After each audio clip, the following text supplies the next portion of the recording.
What it is, y'all, it is your old boy Pilk, and I'm coming back today with more Danmachi, and we're going to do something really dumb today. You guys know, Boss 1 of Familia Rush is light preferred, I guess, for lack of a better way to put it. Light resistance is down, 60% or something like that, but physical resistance is also down 30, whereas magic is neutral. Now, it got me thinking here, and note, guys, whenever we do these things, notice we're in mock battle. You do not want to be doing a regular Familia Rush battle. You want to make sure you are doing a mock battle, or you're going to waste one of your runs just on some diagnostic nonsense. And I'm going to be honest, I have enough physical units that I really am not going to run this as my primary team. But some of these units are very old, some of these units are very new, and it's going to be an interesting like hodgepodge of like old versus new. What if you only have a magic team? Can you produce good numbers for this Familia Rush event? I don't know. But really, if you kind of want to diagnose the team here, I've got the OG, the old reliable, the pop idol Line. She is in the front. I have that new Ryu from the another Eden crossover we just had. Unfortunately, I do not have her max limit broken. I do need to work on that. It is what it is, but we have her here. I am going to give her some star bonds here eventually, but at the moment, it is what it is, and I don't think I'm going to need it. She's mostly here for her debuff and her SA. Now, the main stars of the show are obviously going to be Althea and Fiesta Belle. Now, these two units came in the anniversary, not over this previous summer, but in the 2020 summer, so they're a year and a half old. But they're still really strong, still really viable. I want to see how they work in the realm of, what we have going on here. Remember, it's not necessarily that magic is resisted. It's just that, I guess the opponents are deficient by 30% to physical attacks. So physical will be better. This is just kind of a what-if scenario. What if you only have magic? Can you still score a respectable number of points for your Familia? I don't know, but let's give it a shot here, okay? Now, make sure, as I said last time, that you have icons on. That's going to help us keep track of the debuffs and things like that. And believe me, that's going to be pretty important going into this. Now, straight out of the gate, I'm going to do the 33% SA gauge charge with Line. That's super important. Everyone else is just going to kind of do their general buff stack. Now, I got to remind myself what she does. So that's a super class attack. Self-slow, counter rate, guard rate, and heal 30%. That would be nice. But we need the light resistance. I'm going to go and do skill 3 on this turn. Just because I want that counter rate and guard rate. Now, the only downside to this is I already know that they're not going to get a huge amount of counters. Only because they're taking no damage. I've got way too strong of armaments on these units, and they really, really, really need to actually take like a little bit. Even if they're taking like 1 damage, you can still counter. But when it's 0 damage, they don't take any damage, they're not going to counter. So I'm already slightly at a deficiency there. I really need to go tweak that for this team, but as I'm building the skill flow for this, we're just going to proceed and see what we've got with that. Now, we are going to use Aphrodite for her 35% AoE attack buff. So we're going to go ahead and apply that to all the debuffs we currently have in play. And everybody else is just going to come back and kind of do their general buff stack. So let's proceed. Now, we should be pretty close, and I emphasize pretty close, to fully debuffed on these opponents. Aphrodite's going to leave, and finally in is going to come Haruhime. Now, every video somebody asks me, how do I make those units leave? There is an anklet, the revolving amulet, I'm sorry, not anklet, amulet, that is in your, it is in the armor, it is an ornament, that you do have to fight several record busters to actually get. Once you craft them, though, your units leave after the first turn that they're in battle. It is super effective, super nice, and super important to these runs. So, if you've not crafted those, you need to run some record busters. You need to get those rewards. You need to get those. They're really, really, really important. to a lot of these missions. But I digress. In comes Haruhime. Now let's see what our debuffs look like. Our debuffs...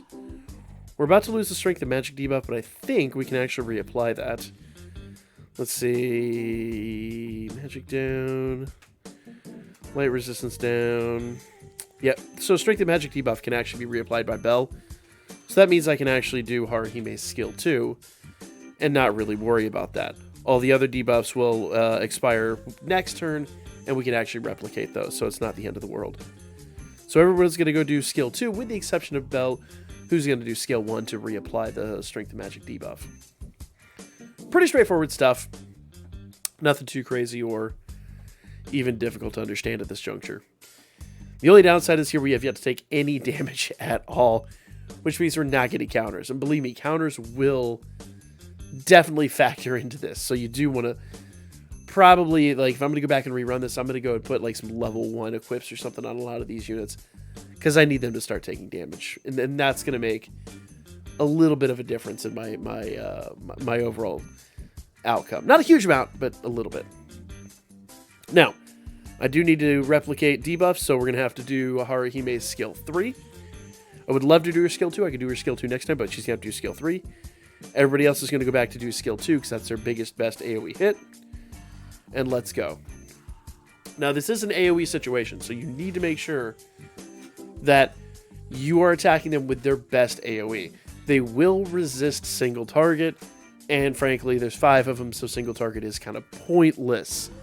So you need to make sure you're doing this to the best of your ability. Now, we've got 5 turns. I'm really hoping that by turn 7, I get 1 more SA gauge charge, but it looks like we might not. I don't know. We're going to proceed. We're going to try our best. Fingers crossed we get it. If we don't, then I'm really going to have to go back to the drawing board and just take a look at everything. All right. Let's see. Counter critical penetration. Let's go ahead and buff Night Storm. Bam. Everybody's good there. Everybody's buffs should be good for quite a bit of time. Yep.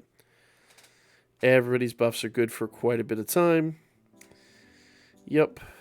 And yep. Now, the one thing I do want to pay attention to with Haruhime is her Dawn Wind skill, which will expire next turn, so we will need to rebuff that. Well, actually, we might not even need to rebuff it. Let's assess the next turn. Actually, we might not have to do that. So, the only downside is here, Night Storm will not replicate debuffs, but the only debuff that could potentially fall off is the magic resistance, and I'm not really worried about that. It's not going anywhere. So, let's go ahead and proceed. Boom. Boom. We're good there. Okay. Still haven't taken any damage. That is truly unfortunate. And I'm going to go back to Blowing Wind, because the more I think about it... So Dawn Wind has 1 turn left, which means on this turn, Haruhime is going to buff buff all of our skills 1 more time. So right here where I've got like all units, resist up 5, and all that stuff, like that's going to be buffed a little tiny bit more. I actually probably don't need that all unit resistance, but I really did need the debuff over here. So... all unit resistance down 25%, or I'm sorry, 35% is going to be quite nice. Now, once again, I will need to go back and reassess some of my defensive strategies because, you know, I'm not taking damage. Now, to be fair, in some of the higher ranking fights, this will be viable, but for now, I will have to go back and do some modifications of that. But we're going to do Blowing Wind, and everybody else is going to do their skill too. We should be good on everybody's buffs. It looks like we are. Let's go. Okay. Now, the goal here is to do a skill 3 SA next turn, and we got our skill, or skill 3 SA. Do a triple SA next turn. Looks like we got it. We should be good to go there. So let's proceed and see what we get. Okay. So obviously we want our 120 strength and magic. We want our light attack damage 80%. Actually, you know what? I might be able to take Haruhime off of there. Let's see. Let's see what we've got here. So Haruhime can do this 1 more turn. This will give us 50% per each strength and magic. So, And Bell gives us 25% per each target strength and magic reduction skill. let's see what happens here. Now, it is 40%, 40% strength and magic that we're missing.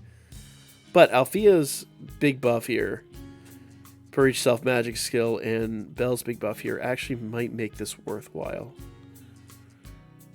Let's see. It's per each